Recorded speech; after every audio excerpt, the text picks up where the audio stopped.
구원하심이 보좌에 앉으신 우리 하나님과 어린 양께 있도다. 구원하심이 보좌에 앉으신 우리 하나님과 어린 양께 있도다. 아멘. 하나님 말씀 신명기 7장 17절부터 26절까지의 말씀입니다. 이스라엘 백성들의 삶을 모세는 이렇게 표현합니다. 하나님이 너희 중에 계시다. 여러분, 이스라엘 백성들의 형성과 출애굽과 광야와 그리고 앞으로의 가나안 그 모든 삶의 중심에 누가 계시냐면 하나님이 계셨습니다. 하나님이 그들을 구원하시고 인도하시고 승리하게 하시는 것을 보게 됩니다. 오늘도 우리 가운데 계신 하나님께서 그렇게 성령으로 능력으로 역사하셔서 구원과 응답과 은혜 가운데 거하게 만들어 줄 믿습니다. 오늘 첫 번째, 우리 가운데 계신 하나님은 은혜 베푸시고 약속을 이루어 가신다는 것입니다. 17절부터 이제 모세가 이야기합니다. 너희가 혹시 심중에 그 가나안 민족을 보고 마음에 두려움이 생길 때 해야 될 것이 무엇이냐면 하나님께서 행하신 것, 애굽에서 행하시고 승리하게 하시고 구원하신 것을 기억하라는 것입니다. 그럼 그들의 힘으로 나올 수 없었고, 그들의 힘으로 홍해를 건널 수 없었고, 그들의 힘으로 광야의 40년을 지내올 수 없었습니다. 그 모든 것이 하나님의 전적인 은혜였고 무한한 은혜였다는 것입니다. 하나님은 택하신 자들을 사랑하시되 끝까지 사랑하시고 은혜 베푸시되 넘치게 은혜 베푸시는 줄 믿습니다. 우리 가운데 계신 하나님은 날마다 우리의 삶 가운데 충만한 은혜를 허락해 주실 줄 믿습니다. 그러면서 하나님께서 이 모세는 하나님은 약속을 이루신다고 말씀하십니다.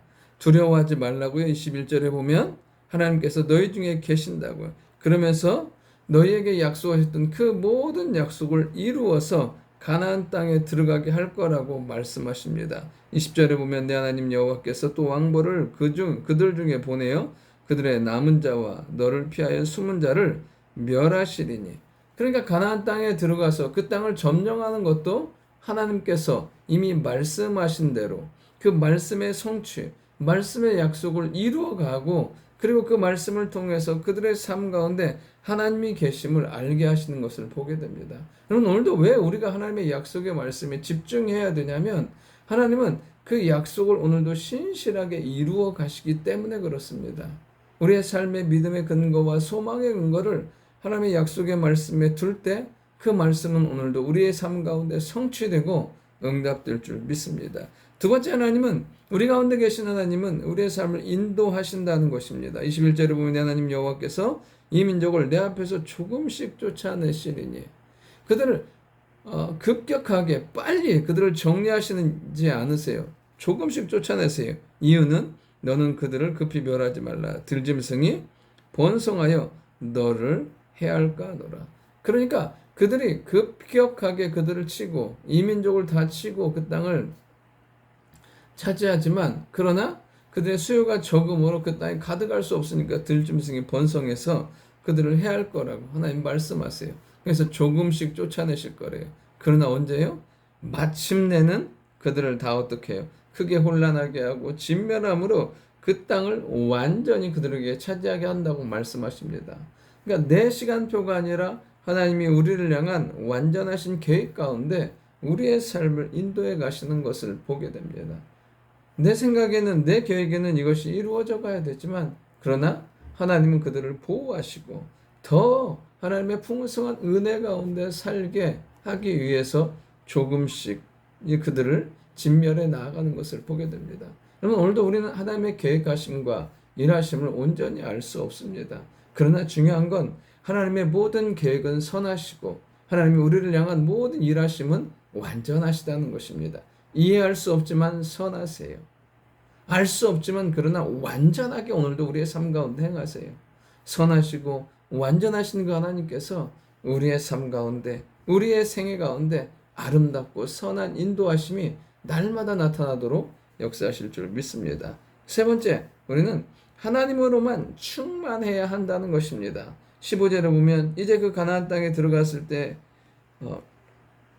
이 우상을 불사르고 그리고 그것에 입힌 은금을 탐내지 말고 취하지 말라고 해요. 26절에 보면 가증한 것을 집에 들이지 말라고요. 여러분, 왜 이스라엘 백성에게 그 은금을 취하지 말라고요? 가증한 것, 우상을 집에 들이지 말라고 하실까요? 그것이 결국 이스라엘 백성들의 올무가 되고 무너지게 하기 때문에 그렇습니다. 그런데 동시에 무엇이냐면 하나님의 은혜와 능력이 충만하잖아요. 하나님의 거룩한 권능과 역사 가운데 날마다 살잖아요. 그런 것이 눈에 들어오지 않아요. 그것에 연연해하지 않게 된다는 것입니다. 물론 우리가 삼가하고 조심하고 경계해야 될 필요들은 있어요.